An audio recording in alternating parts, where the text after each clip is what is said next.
एक गांव में औरतों की चोटी काटने की घटना होने लगी। जैसे ही रात होती, एक चुड़ैल अपने हाथ में खंजर लेकर आती और जो भी औरत उसे सोती हुई मिलती, वह चुड़ैल उसकी चोटी काट कर वहाँ से चली जाती। किसी को ये समझ नहीं आ रहा था कि ऐसा क्यों हो रहा है। फिर एक दिन, अरे भगवान, अपने बालों को छुपा कर रखो। पूरे गांव में चोटी काटने की घटना बढ़ती ही जा रही है। कहीं उस चुड़ैल की नजर तुम्हारे लंबे बालों पे चली गई तो वो तुम्हारी चोटी काट कर ले जाएगी। अजी, आपको घबराने की कोई जरूरत नहीं है। किसी चुड़ैल की इतनी हिम्मत कहाँ कि वो मेरी चोटी को हाथ भी लगा सके। अच्छा, ये बात है। जैसी तुम्हारी मर्जी। मेरा काम था तुम्हें होशियार करना। अगर चोटी कट गई तो फिर मेरे पास रोते हुए मत आना। इतना बोलकर भीमा वहाँ से चला जाता है। फिर रात होने पर वह चोटी काटने वाली चुड़ैल फिर से गांव में आती है। वह अपने शिकार को इधर उधर ढूंढ रही होती है।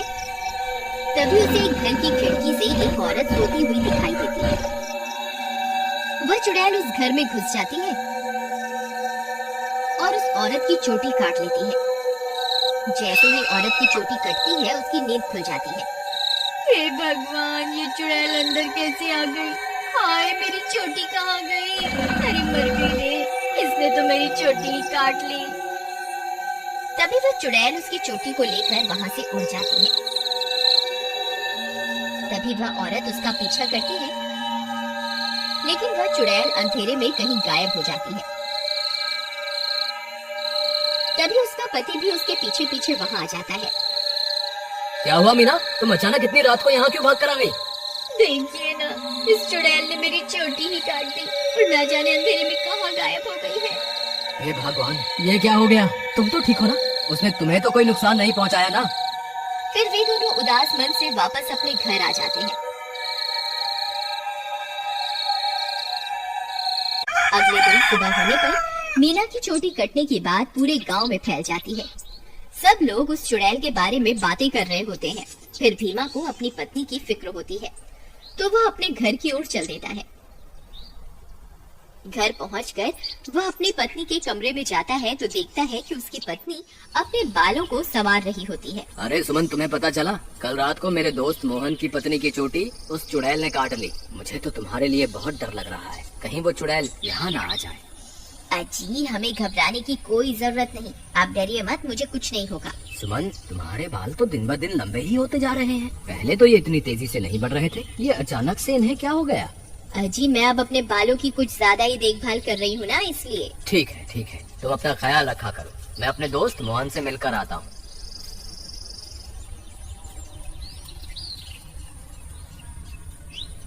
अरे भाई मोहन, तुम कैसे हो? भाभी के बारे में पता चला, सुनकर बहुत दुख हुआ। क्या बताऊं भीमा भाई, जब से मीना की चोटी कटी है उसका तो रो रो कर बुरा हाल है। और बताओ, सुषमा भाभी तो ठीक है ना? अब तुम्हें भाभी का बहुत ज्यादा ख्याल रखना होगा, कहीं चुड़ैल उन्हें अपना अगला शिकार न बना ले। तुम सही कहते हो भाई, मुझे भी बहुत फिक्र हो रही है। ठीक है, अब मैं चलता हूँ। तुम अपना और मीना का ध्यान रखना। फिर इतना बोलकर भीमा वापस अपने घर आ जाता है। रात होने पर भीमा सो रहा होता है। अचानक उसे चीख सुनाई देती है। उसकी नींद खुल जाती है। वह इधर उधर देखने लगता है। सुमन कमरे में नहीं होती। वह बहुत डर जाता है। सुमन, कहाँ हो तुम? सुमन, कहाँ हो तुम? अरे मैं तो लुट गई, बर्बाद हो गई। ये चुड़ैल तो मेरी चोटी काट कर ले गई। हाय, मैं तो लुट गई। अरे, ये किसकी आवाज है?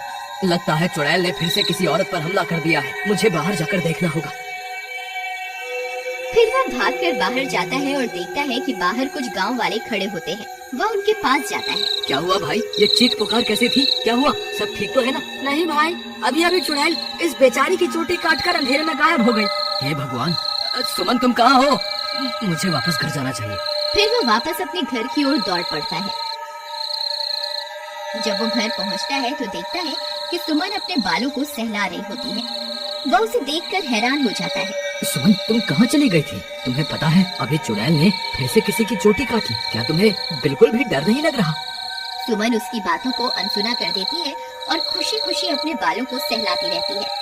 सुमन के बाल अब और भी लंबे हो चुके होते हैं। ये क्या सुमन, तुम्हारे बाल तो एक दिन में ही इतने लंबे हो गए, ये कैसे हो सकता है? भीमा सुमन के बाल देखकर घबरा जाता है।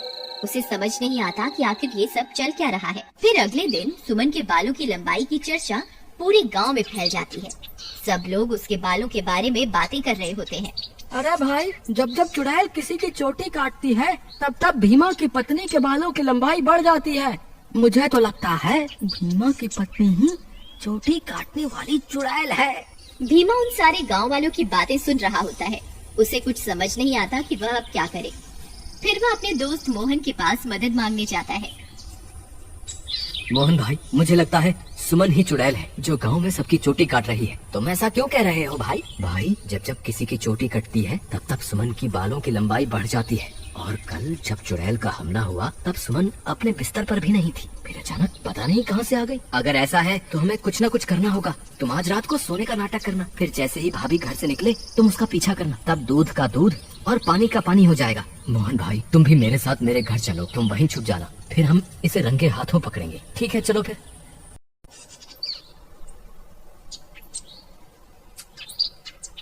फिर वे दोनों भीमा के घर आ जाते हैं और मोहन अलमारी के पीछे छुप जाता है। रात होने पर भीमा सोने का नाटक करता है। तभी सुमन उठती है और घर से बाहर निकल जाती है। भीमा भाई उठो, देखो भाभी घर से बाहर निकल गई है।